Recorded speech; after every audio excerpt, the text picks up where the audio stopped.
नमस्कार। क्या आप लोग मुझे सुन सकते हैं?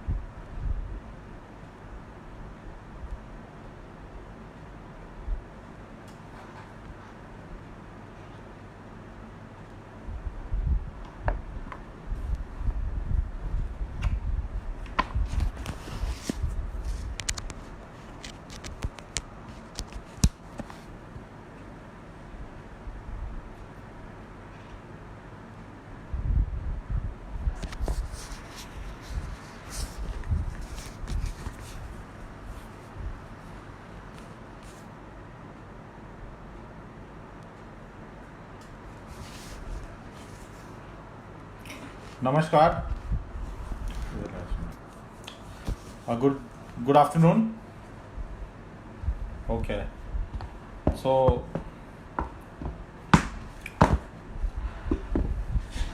Good afternoon. I am doctor Rahul Janak Sinha. Can you all hear me? क्या आप लोग मेरी आवाज़ सुन सकते हैं?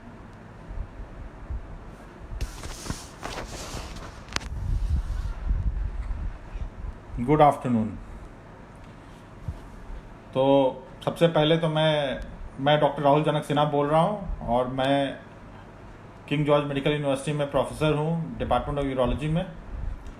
और मैं ABVP से और मेडिविजन से जुड़ा हुआ हूँ। मेडिविजन जो है वो अखिल भारतीय विद्यार्थी परिषद का विंग है जो कि मेडिकोस के साथ काम करती है और सोशल वर्क और देश में एक सौहार्द वातावरण बनाने में अपनी भूमिका बहुत अच्छे से निभाती है। और मेरा जो मेन काम है वो डिपार्टमेंट ऑफ यूरोलॉजी में है और मैं प्रोफेसर हूँ और I deal with urological problems. तो अब ठीक है। तो आप लोग बताइए कि अभी ये प्रिलिमिनरी है जो हम लोग काम कर रहे हैं। तो बेसिकली ये पूछना है कि सॉरी थोड़ा सा इसमें वो रहेगा। आई होप आप लोग मुझे अच्छे से देख सकते हैं और सुन सकते हैं। ओके, तो so basically I have been asked to speak on benign prostatic hyperplasia, its investigations, diagnosis and management. So shall I start the session now? So this session is going to be in a mix of English and Hindi, as I was advised that so that it can reach a wider audience and it can. So please let me know what language would you like me to give the lecture in. Would you prefer English or would you prefer Hindi or would you prefer a mix of both?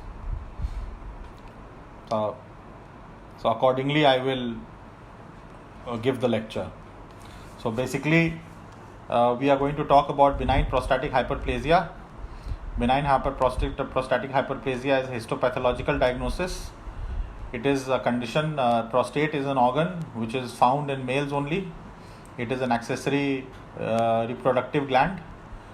Prostate जो है वो एक accessory gland है जो कि आपके bladder के just आसपास रहता है और इससे जो है प्रोस्टैटिक सिक्रीशंस जो निकलती हैं they help in liquefaction of the semen. So ये वीर्य को पतला करने में मदद करता है। तो प्रोस्टेट पुरुष ग्रंथि है। It's a organ found in the males, and usually its main function is in the liquefaction of the semen. And at the age of normal size of prostate in an adult is about 18 to 20 grams. तो जो prostate का size होता है वो adult में 18 से 20 ग्राम का होता है और समय के साथ with the passage of time the prostate gland starts increasing. There is hyperplasia of the epithelial and stromal tissues. इसके जो cells हैं वो बढ़ने लगते हैं numbers में और gland बड़ा होने लगता है size में. And once it starts increasing in size, then it can cause urinary symptoms. So basically, when that happens, BPH is basically a histopathological diagnosis, benign prostatic hyperplasia. It causes, it leads to obstruction of the urinary passage. So basically, this gland is close to the, it is at the outlet. It basically it is outside the prostatic urethra. So basically, prostatic urethra के बाद you just have the bladder neck, and then you have the bladder. So basically, what happens is that because of that, there is difficulty in passing urine. So usually, by the time the age is about 60 years, about 60% will have BPH symptoms, which is lower urinary tract symptoms. So what are lower urinary tract symptoms? Lower urinary tract symptoms basically difficulty in passing urine. तो difficulty in passing urine दो तरीके से होते हैं, एक irritative symptoms होते हैं और एक ऑब्स्ट्रक्टिव सिम्टम्स होते हैं. Obstructive symptoms are caused by the enlargement of the gland. जब प्रोस्टेट साइज बड़ा हो जाता है तो वो यूरिनरी पैसेज को दबाता है, उस वजह से आपके ऑब्स्ट्रक्टिव सिम्टम्स होते हैं. ऑब्स्ट्रक्टिव सिम्टम्स हो सकते हैं हेजिटेंसी, विच मीन्स कि आपको पेशाब करने के पहले थोड़ा वक्त देना पड़ता है, सीधे सीधे नहीं उतरती है. Straining to void, which means that you have to basically you have to आपको ज़ोर लगाना पड़ता है पेशाब करने में. And then there is incomplete emptying of the bladder. उसका मतलब होता है कि जब आप पेशाब कर लेते हैं तो उसके बाद आपको ऐसा लगता है कि अभी पेशाब और बची हुई है और पेशाब कर सकते हैं. नक्चूरिया, विच मीन्स कि रात में आपको बार बार उठ करके पेशाब करने जाना पड़ता है. तो these are some of the obstructive symptoms. And in irritative symptoms you have dysuria. Dysuria होता है जब पेशाब करने में जलन होती है. And you can have frequency and urgency. Frequency होती है जब आपको बार बार पेशाब करना पड़ता है. Normally we pass about urine about 7 to 8 times during the day, but when you have frequency you have to go every hour or every half an hour, so that can cause a problem with your lifestyle. तो basically जब आपको frequency होती है तब आपका काम में विघ्न पड़ता है क्योंकि आपको बार बार पेशाब करने जाना पड़ता है. And then there is urgency. Urgency is basically the feeling that अगर आपको ऐसा लगता है कि अगर आप जल्दी नहीं जाएँ पेशाब करने तो आपके पैंट में हो जाएगी. तो ये कुछ सिम्टम्स होते हैं जिसके साथ एक व्यक्ति प्रेजेंट करता है. अमूमन जो प्रोस्टेट के सिम्टम्स शुरू होते हैं अबाउट 60 ईयर्स के आसपास होते हैं, लेकिन कुछ कंडीशंस में ये सिम्टम्स पहले भी आ सकते हैं. For example, if patients have diabetes, अगर किसी को मधुमेह की बीमारी है, डायबिटीज़ है, तो he can have lower urinary tract symptoms before early also. And there are other conditions also where you can have lower urinary tract symptoms. So basically the patient comes to the clinic with one of these symptoms. वो इनके साथ आएगा जो मैंने अभी आपको सारे symptoms बताए, और वो आने के बाद फिर वो हम लोग उसको उसकी जांच करते हैं, उससे सवाल पूछते हैं और उसके टेस्ट कराते हैं, ये इंश्योर करने के लिए कि उसको BPH ही है, बिनाइन प्रोस्टेटिक हाइपरप्लेजिया, उसको कोई और बीमारी तो नहीं है. और क्या हो सकता है? और BPH के अलावा पेशेंट को स्ट्रिक्चर यूरेथ्रा हो सकता है. Stricture urethra is a condition where there is obstruction in the passage of urethra. There is narrowing of the passage of there is narrowing of the urethra. संकीर्णता आ जाती है पेशाब के रास्ते में. उस वजह से भी कुछ इस तरह के सिम्टम्स आ सकते हैं. कुछ पेशेंट्स में कैंसर प्रोस्टेट भी हो सकता है. कैंसर प्रोस्टेट के कोई अलग से लक्षण नहीं होते हैं. Cancer prostate can also present in a similar manner. Basically क्या होता है कि पेशाब का जो थैला है वो पेशाब का थैला जो है वो शिथिल हो जाता है और उससे जो है आपको पेशाब जो है आपकी पूरी नहीं निकलती है और पेशाब रुक जाती है. तो ये सब हो सकता है. तो बेसिकली हमारा काम ये है कि हम इन सब कंडीशंस को रूल आउट करके जो सही ट्रीटमेंट है, पेशेंट की सही डायग्नोसिस बनाएं और उसको उसके हिसाब से ट्रीटमेंट दें. तो हम जब पेशेंट आता है तो हम उससे पहले पूछते हैं कि उसे क्या परेशानी है. तो वो अपनी सिम्टम्स बताता है जो मैंने आपको पहले बताए थे, और सिम्टम्स बनाने के बाद वो फिर हम उसके कुछ जांचें करते हैं, कुछ उसका एग्जामिनेशन करते हैं. तो क्लिनिक में हम उससे कुछ सवाल पूछते हैं कि आपको क्या प्रॉब्लम है. तो वो जब अपने प्रॉब्लम बताता है तो फिर उसके बाद हम उससे और पूछते हैं कि आपको कोई और बीमारी तो नहीं हुई है, आपकी पहले कोई सर्जरी तो नहीं हुई है, आपको किसी दवा से एलर्जी तो नहीं है। ये सब कुछ बेसिक क्वेश्चंस हैं जो कि हम पूछते हैं अपने पेशेंट से, और उसके बाद उसका एग्जामिनेशन करते हैं। एग्जामिनेशन में बेसिकली जो यूरोलॉजी का जो एग्जामिनेशन है, what we examine in urology is basically we look at the genitalia. तो बेसिकली जो जननांग है उसको हम देखते हैं, पेशाब का रास्ता देखते हैं, आगे का सिकुड़ तो नहीं गया है, whether there is any meatal stenosis. उसके बाद वी डू अ जनरल हम लोग जब देख लेते हैं जननांग को, उसके बाद फिर एक पररेक्टल एग्जामिनेशन करते हैं। What is per rectal examination? Per rectal examination है बेसिकली ये है कि टट्टी के रास्ते उंगली डाल करके प्रोस्टेट का एग्जामिनेशन, उसमें प्रोस्टेट को फील करते हैं और देखते हैं कि प्रोस्टेट ठीक है कि नहीं है, वो स्मूथ है कि नहीं है, उसमें हार्डनेस तो नहीं है, क्योंकि वो एक इंडिकेशन होता है डिफ्रेंशिएट करने के लिए कि कहीं कैंसर प्रोस्टेट तो नहीं है इस व्यक्ति को। जब हमने एग्जामिन कर लिया पेशेंट को, उसकी हिस्ट्री ले ली, तो उसके बाद फिर हम कुछ टेस्ट लिखते हैं। टेस्ट जो लिखते हैं उसमें basic investigations are done and there are some prostate specific investigations. So one of the tests that we do basically hemoglobin, TLC, DLC, random blood sugar, serum creatinine. We do a urine test to see whether the patient does not have any infections, कहीं उसको कोई infection तो नहीं है, so we do a routine urine and we do a culture and sensitivity. So basically hemoglobin, TLC, DLC general health के लिए है। Sugar का टेस्ट इसलिए कराते हैं क्योंकि कहीं डायबिटिक तो नहीं है पेशेंट। अगर डायबिटिक है तो फिर अगर हिस्ट्री में वो ऑलरेडी हमें बताता है कि डायबिटिक है, तो instead of doing random blood sugar we will do a fasting PP, fasting and postprandial blood sugar, और एक HbA1c कराएंगे। सीरम क्रिएटिनिन करते हैं सारे पेशेंट्स का किडनी की कंडीशन देखने के लिए। यूरिन का टेस्ट हर में कराते हैं कि कहीं इन्फेक्शन तो नहीं है कॉन्कॉमिटेंट, उसमें रूटीन कराते हैं और कल्चर कराते हैं पेशेंट का।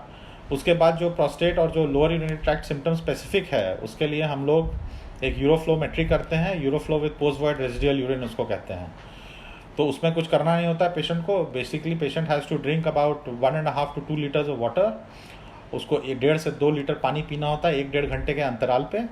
और उसके बाद उसको एक मशीन होती है जिसको कि यूरोफ्लोमीटर कहते हैं, उसमें उसको जैसे घर में आदमी पेशाब करता है वैसे उस व्यक्ति को उस मशीन में पेशाब करना होता है।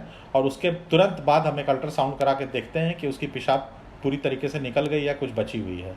और जब वो व्यक्ति यूरोफ्लोमीटर में पेशाब करता है तो उसका एक ग्राफ बनता है, और उस ग्राफ से हमें अंदाज़ा लगता है कि उसकी प्रॉब्लम क्या है, उसका धार कैसा है, उसकी रेट क्या है पेशाब करने के, और उससे फिर हम एक आइडिया लगाते हैं।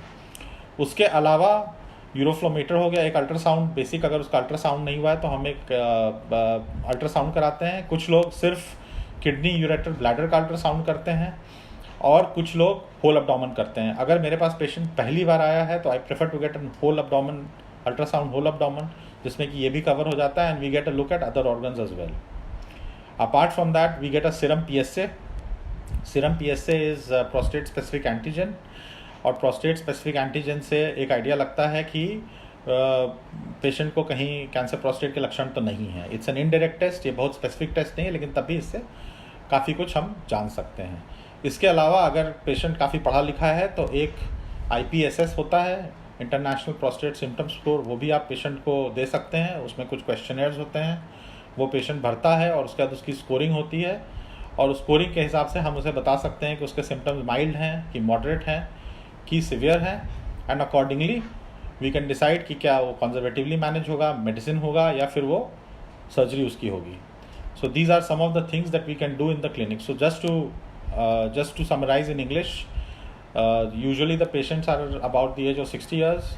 They come to the clinic with say obstructive or irritative symptoms. Obstructive symptoms can be hesitancy, straining to void, frequent, and then apart from that the patient can have urgency, dysuria, and frequency, which are irritative symptoms. And there can be in the obstructive symptoms you also have decreased flow of urine and you have incomplete emptying of bladder. So these are some of the symptoms that the patient presents with. Once the patient comes to the clinic, then you have to rule out whether you have to take a proper history.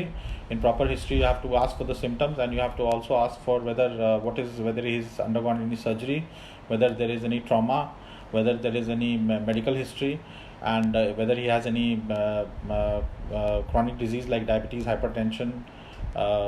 All these things you have to rule out, and after that you have to do a proper complete examination.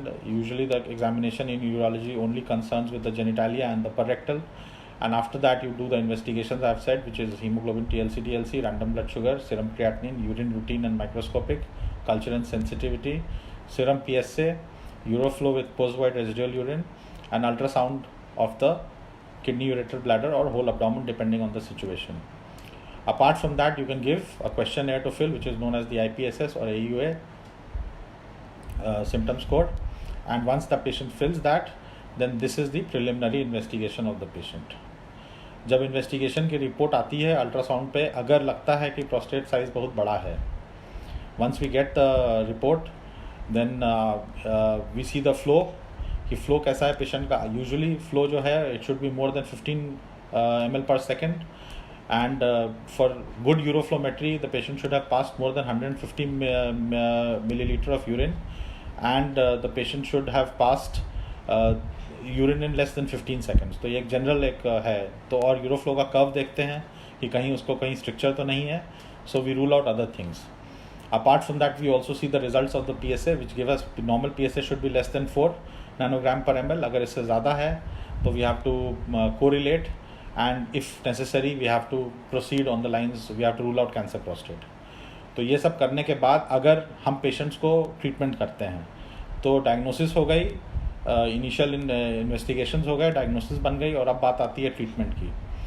तो जो patient का treatment होता है वो usually आजकल majority of the patients can be managed with medical therapy of the for the prostate. Medical therapy of the prostate usually is with alpha blockers and which are alpha adrenergic inhibitors and 5 and dutasteride. So these are the two lines of medicine that we use. Earlier finasteride was used, but nowadays we use dutasteride. So with alpha blockers can be tamsulosin, which is very common, and for along with that we use dutasteride. So these are the two lines of medicines that we use for this. Majority of the patients respond to the medicines and they do well, but the medicine has to be taken for a long period of time. Secondly, usually these kind of symptoms, the prostatic symptoms, are more in winters. Patient को पेशाब करने की दिक्कत जो है वो ज़्यादा जाड़ों में होती है. गर्मी में चूँकि पसीना ज़्यादा निकलता है तो पेशाब की उतनी दिक्कत नहीं होती है. तो मैक्सिमम लोगों को हम दवा देते हैं, और दवा यूजुअली जो है प्रोस्टेट की वो थोड़ी लंबी चलती है, depending on the size of the gland. अगर साइज़ छोटा है तो आप सिर्फ उसको टैम्सिलोसिन या आजकल सिलोडोसिन है मार्केट में, कुछ लोग अल्फिजोसिन है, अलग अलग तरह के ब्रांड्स हैं जो बनाते हैं. So either of the 3 can be given, and there are other also types, but most common used is either tamsulosin और सिलोडोसिन. ये दो यूज़ करते हैं.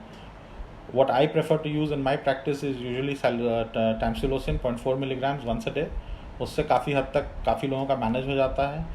Patients who cannot, who still complain that they have symptoms, then they can be put on silodosin, either 4 milligrams or 8 milligrams, and then accordingly we can add, if the prostate size is big, then we can add dutasteride. Finasteride was the earlier combination, but nowadays finasteride has is become old. अब जो नई दवाई है वो ड्यूटास्टेराइड है. So either ये दोनों दवाइयाँ या तो अकेले यूज़ होती हैं या फिर ये कॉम्बिनेशन में यूज़ होती हैं. So apart from these two medicines you have to, if the patient has any other symptoms then you have to give you have to treat accordingly. अगर पेशेंट को पेशाब में जलन हो रही है तो उसके लिए एंटीबायोटिक्स देते हैं, कल्चर की रिपोर्ट भी देखते हैं क्या आ रही है. अगर उसे कोई और प्रॉब्लम निकल आती है, डायबिटीज़ निकल आता है या कुछ हाइपरटेंशन है, तो उसके लिए फिर आप उसको फिजिशियन के पास रेफ़र करेंगे. और अगर उसे, चूँकि ये टॉक जो है ये मेनली BPH पे है, इसलिए मैं इसके जो दूसरे और जैसे दूसरे लक्षण हो सकते हैं, जैसे स्ट्रक्चर यूरेथ्रा हो गया या फिर हाइपोकॉन्ट्रैक्टाइल ब्लैडर हो गया, उसके बारे में बहुत ज़्यादा बात करूँगा नहीं. सो this is the thing. So basically the initial management of the patient is with medical therapy. Majority of the patients respond well to medical therapy, and it can be taken for a very long time. There are hardly any side effects of the medical therapy. It can be people have been taking tamsulosin and dutasteride for many years, and usually it does not have any problems. तो आप medical therapy लंबे समय तक के लिए ले सकते हैं. अब बहुत ज़्यादा महंगा भी नहीं है ये, और इससे काफ़ी लोग जो है वो ऑपरेशन से बच जाते हैं, उनको सर्जरी की ज़रूरत नहीं पड़ती है. But what if the medical therapy fails और if the gland size is too big? Usually the medical therapy works if the gland size is about 60-70 grams, so और लेस देन 60-70 ग्राम्स. तो अगर आपका प्रोस्टेट का size, आपने ultrasound कराया और आपके प्रोस्टेट का साइज़ आता है somewhere about, the normal size is about 20 grams. So अगर इससे बड़ा है prostate at the age of 40-50, at the age of 60 it is somewhere about 40 grams I would say would be normal. तो अगर 40 ग्राम का प्रोस्टेट किसी 60 साल के आदमी में है तो उसके लिए बहुत ज़्यादा परेशान होने की ज़रूरत नहीं है. लेकिन अगर 70-80 ग्राम के ऊपर अगर हो गया है प्रोस्टेट का साइज़ तो फिर यूजुअली वो मेडिसिन से रिस्पॉन्ड नहीं करता है. तो वैसे कंडीशन में डिपेंडिंग ऑन द पेशेंट, अगर पेशेंट कहता है कि साहब आप मुझे दवाई दे रहे हो, दवाई असर नहीं कर रही है, तो उस समय भी आपको देखना होगा कि इन्होंने कितने दिन से दवाई खाई. अगर दवा का ड्यूरेशन बहुत ही कम है और उसके बावजूद उनको कोई फ़र्क नहीं पड़ रहा है तो फिर आपको और कंडीशंस रूल आउट करनी पड़ती हैं कि कहीं पेशेंट को हाइपोकॉन्ट्रैक्टाइल ब्लैडर तो नहीं, ये कंडीशन होता है जिसमें पेशाब का थैला शिथिल हो जाता है. तो आप पहले बाकी सब कुछ रूल आउट करते हैं. अगर ज़रूरत होती है, अगर आपको डाउट है, अगर प्रोस्टेट का साइज़ छोटा है, पेशेंट को डायबिटीज़ है और पेशेंट ने मेडिकल थेरेपी को रिस्पॉन्ड नहीं किया है, then in that case you also have to go for another study which is called urodynamics, where we do a detailed study of the bladder. ये 2 घंटे का लगभग टेस्ट होता है जिसमें एक स्पेशल मशीन होती है, यूरोडायनेमिक्स मशीन, उस पर हम पेशेंट को बिठाते हैं और उसके ब्लैडर का 2 पार्ट में, स्टोरेज पार्ट में और उसका फिर वॉइडिंग पार्ट में हम लोग उसके फंक्शन को स्टडी करते हैं और उसका फिर इंटरप्रेट करते हैं रिजल्ट कि whether this patient needs, what will benefit this patient, will this patient benefit with medicine or will this patient benefit with surgery. But urodynamics जो है that is not done in all the patients, it is done only in selective patients. Because we work in a super specialty department and we have good facilities, so in our department urodynamics is available, so we are more liberal with urodynamics. तो हम थोड़ा ज़्यादा patients में कराते हैं urodynamics, लेकिन अगर कोई प्राइवेट सेक्टर में है और इंडिविजुअल प्रैक्टिस कर रहा है तो शायद उसके पास यूरोडायनेमिक्स की मशीन ना हो, तो वो फिर सिलेक्टिव बेसिस पे वैसे केसेस में यूरोडायनेमिक्स होती है. If the patient does not respond to medical therapy then the choice is to do surgery. अगर पेशेंट को दवाई से फ़ायदा नहीं होता है तो फिर वैसे कंडीशन में हमें सर्जरी करनी पड़ती है पेशेंट की. जो सर्जरी होती है प्रोस्टेट की, वो basically earlier on the older times people used to do open surgery in which enucleation of the prostate was done by giving an incision into the bladder. So a suprapubic incision was made and through the suprapubic incision the bladder was opened and then the prostate was enucleated with finger and it was removed. So this was the basic way. 2-3 तरीके से करते थे इसको, या तो retropubic space में जाके करते हैं या फिर ब्लैडर में इंसिजन देके ब्लैडर से करते हैं. और in कुछ cases, in certain cases you can also do this through the perineal route, which is not very popular, but some people were doing it and they're still doing it. So these are the 3 methods of doing open surgery. With passage of time, people have also tried to do prostatic surgery with laparoscope and with robotic, but these 2 methods are not very popular. The most popular method of doing surgery is through the transurethral route. So the gold standard surgery for prostate is transurethral resection of prostate, जिसको कि TURP कहते हैं हम लोग short में, और इसको दूरबीन विधि द्वारा प्रोस्टेट का ऑपरेशन इसको हिंदी में कहा जाता है. तो बेसिकली इसमें क्या करते हैं कि एक दूरबीन आती है जिसको कि जो रिसेक्टोस्कोप है, और उसको हम पेशाब के रास्ते के द्वारा डाल करके अंदर से वीडियो कैमरा पे सामने देखते हुए हम लोग प्रोस्टेट को अंदर ही अंदर काट के छोटे छोटे टुकड़ों में बाहर निकाल देते हैं. So this is known as transurethral resection of prostate. This is the gold standard for prostate surgery and this is still the most common surgery which is being done for prostate. Apart from this there are other variations which can be done and the other variation for prostate, but this TURP requires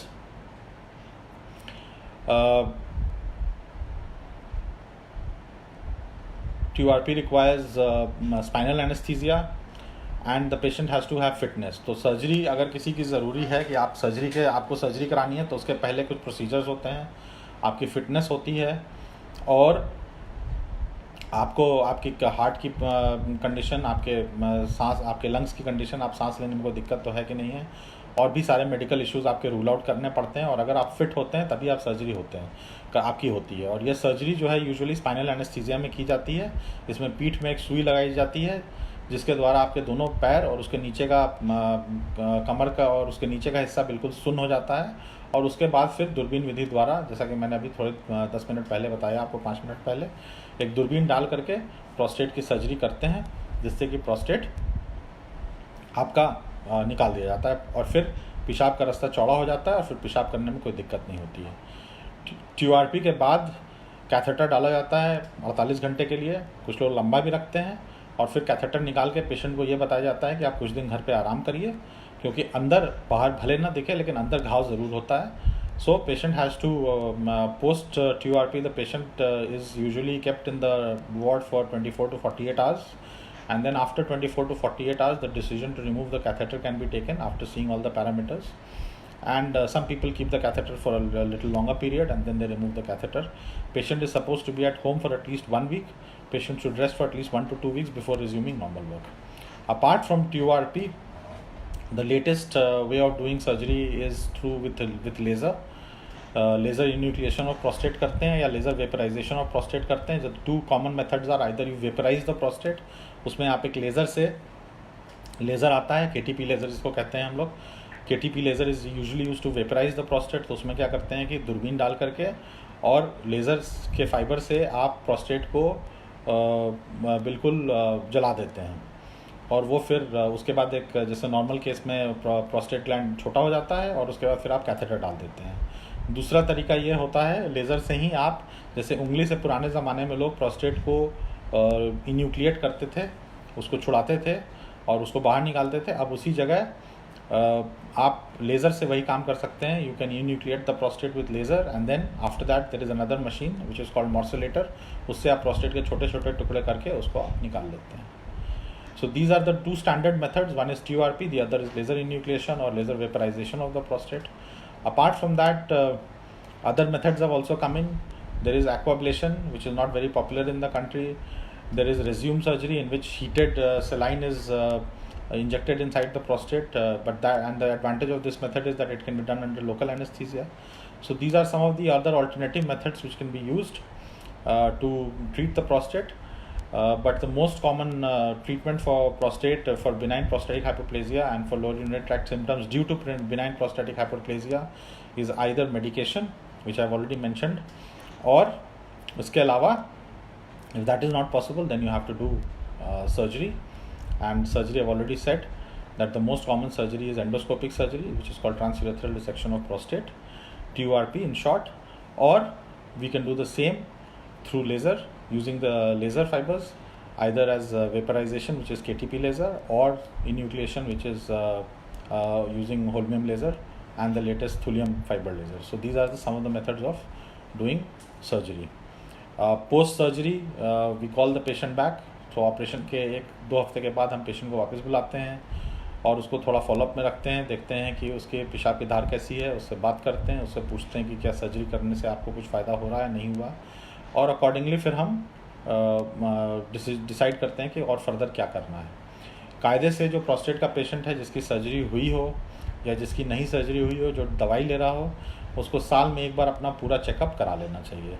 So I recommend that if there is nothing wrong with the patient, you should have at least one checkup every year, wherein you get yourself you get all the investigations done related to prostate, and you also get you review your situation, and accordingly, so that the patient is in touch, and if need be, then we offer surgery.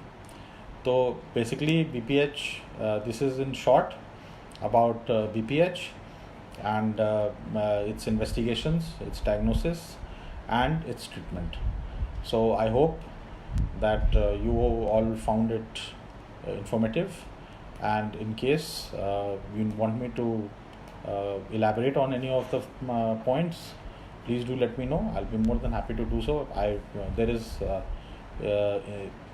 जितना अभी जो मैंने आपको talk दिया वो सारा का सारा टॉक जो है अब gold standard method for diagnosing BPH, कोई गोल्ड स्टैंडर्ड मेथड है नहीं डायग्नोसिस का BPH का. There is no gold standard method as such. Basically you, as I said, it's a histopathological diagnosis. We are not diagnosing BPH. What we are diagnosing basically is the lower urinary tract symptoms. BPH is a histopathological diagnosis. So what we do is that we are basically diagnosing symptoms because of BPH, and we are treating those symptoms. So BPH can only be ruled out, whether it is BPH or not is only possible when you do the surgery of the patient, when you send tissue for histopathological diagnosis, and then they come back to you and tell you that the patient has BPH. But if the patient is on medical therapy, that is not possible. So as such, there is no, apart from histopathological method, there is no other method of diagnosing BPH. What we diagnose normally is the symptoms. So this is the basic overview of BPH and the investigations that are required for BPH and the treatment. Since we don't have the technique yet to show you the slides, so in near future, if I have a possibility of showing you slides, then I can show you slides also on BPH, and we can discuss this topic again in detail. तो अगर मुझे मौका मिला, depending on what the target audience is, मेरे, चूँकि मैं ये नहीं जान रहा हूँ कि मुझे कौन कैसे लोग, मतलब ये जो प्रेजेंटेशन देख रहे हैं उसमें जो क्राउड है वो क्या है, क्या वो नॉर्मल पब्लिक है या फिर डॉक्टर्स हैं या फिर मेडिकल स्टूडेंट्स हैं या मिक्स क्राउड है. तो अकॉर्डिंगली हम लेक्चर प्रिपेयर कर सकते हैं निकट भविष्य में, और डिपेंडिंग ऑन जो हमको सुन रहा हो, जो हमारे श्रोता हैं, उस हिसाब से हम, अगर पावर पॉइंट इंक्लूड करने का इसमें फीचर हो तो फिर हम पावर पॉइंट इंक्लूड करके हम उस पर्टिकुलर ग्रुप के लिए हम और डिटेल में इस प्रेजेंटेशन को दिखा सकते हैं, चाहे इस टॉपिक पे चाहे किसी और टॉपिक पे. So basically we have to find out. I hope that मैं इसके साथ आप लोगों से विदा लेता हूँ, और मैं आशा करता हूँ कि आप लोगों को मेरी टॉक पसंद आई होगी और इससे आप लोगों का ज्ञानवर्धन हुआ होगा. और अगर आपके कोई सवाल हों तो मैं उसका जवाब देने के लिए मैं पूरी कोशिश करूँगा कि आपका मैं कुछ हद तक उसके आपके सवाल को बता सकूँ. Thank you. नमस्कार.